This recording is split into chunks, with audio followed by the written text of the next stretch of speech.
எங்கள் அப்பா ஒரு குட்டி கதை சொன்னார். அதை இப்போ உங்களுக்கு சொல்கிறேன். ஸ்கிப் பண்ணாமல் கேளுங்க. அப்போ தான் உங்களுக்கு எல்லாருக்கும் புரியும். ஒரு காட்டில் ஒரு மான் 2 சிங்கம் சேர்ந்து நடந்து வந்துச்சான். அதை தூரத்துலேருந்து பார்த்த குரங்கு கேட்டுச்சான், உனக்கு பயமா இல்லையா, சிங்கத்தோட வரேன்னு. அதுக்கு மான் சிரிச்சுக்கிட்டே சொன்னுதான், எனக்கு பயமே இல்லை. அவங்க என் பசங்க. அவங்க அம்மா இல்லாத போது நான் பால் கொடுத்து வளர்த்தேன்.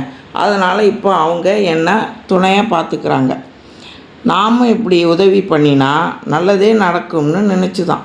ஆனால் மான் ஒரு வார்த்தை சொல்லிச்சு, உதவி செய்கிறது பார்த்து செய்யணும், ஜாக்கிரதையாக இரு அப்படின்னு சொல்லிவிட்டு அது பாட்டுக்கு போயிடுச்சு. அதே சமயம் அந்த பக்கம் ஒரு பாம்பு முள் குத்தி வந்துச்சு. அதை பார்த்துக்கிட்டு இருந்த குரங்கு, நம்ம உதவி பண்ணலாமே அப்படின்னு முடிவு எடுத்தது. உடனே போய் வேகமாக அந்த முள்ளை எடுத்து விட்டுச்சு. அந்த குரங்கு எடுத்து விட்ட நாளைக்கும் பாம்பு குரங்கோட கையை சுற்றின்றது. குரங்கு பாம்போட தலையை இறுக்கி பிடிச்சிட்டு பயத்தில் 2 பேரும் ஒருத்தருக்கு ஒருத்தர் விடலை. இதை பார்த்த மற்ற ஜீவராசிலாம் இருக்கு இல்லையா, அவ்வளோதான், நீயும் செத்து போகிற, அந்த குரங்கும் செத்து போகுது, 2 பேரும் விட மாட்டீங்க அப்படின்னு சொல்லித்தான். இதை கேட்டோடனே குரங்குக்கு ஒரு பயம். ஆனால் குரங்கு பிடிக்கி பாம்பு இறுகி செத்து போச்சு 1 மணி நேரத்தில். ஆனால் குரங்கு என்ன நினச்சிக்கிட்டு இருக்கு, இன்னும் பாம்பு சாகலை, நம்மளை சாகடிக்க போகுதுன்னு.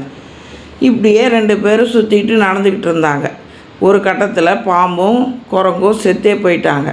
ஆனால் கதைப்படி 2 பேர் செத்துட்டாங்க. ஆனால் வாழ்க்கைன்னு வரப்போ நம்மளுக்கு கடவுள் முருகன் துணையாக இருக்கான்னு எங்கள் அப்பா சொன்னார். கடவுள் நம்மளை அந்த குரங்கு பிடியில் இருக்கிற பாம்பை விடுவிக்கிறாரு, குரங்கை காப்பாற்றுறாரு.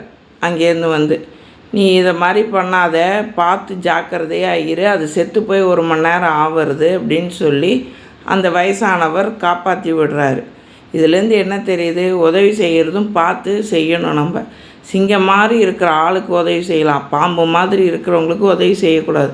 உதவி செய்கிறது ஜாக்கிரதையாக செய்யணும், இல்லாட்டி நம்மளும் சேர்ந்து சாக வேண்டியது தான். இதுதான் இந்த கதையோட சாராம்சம்.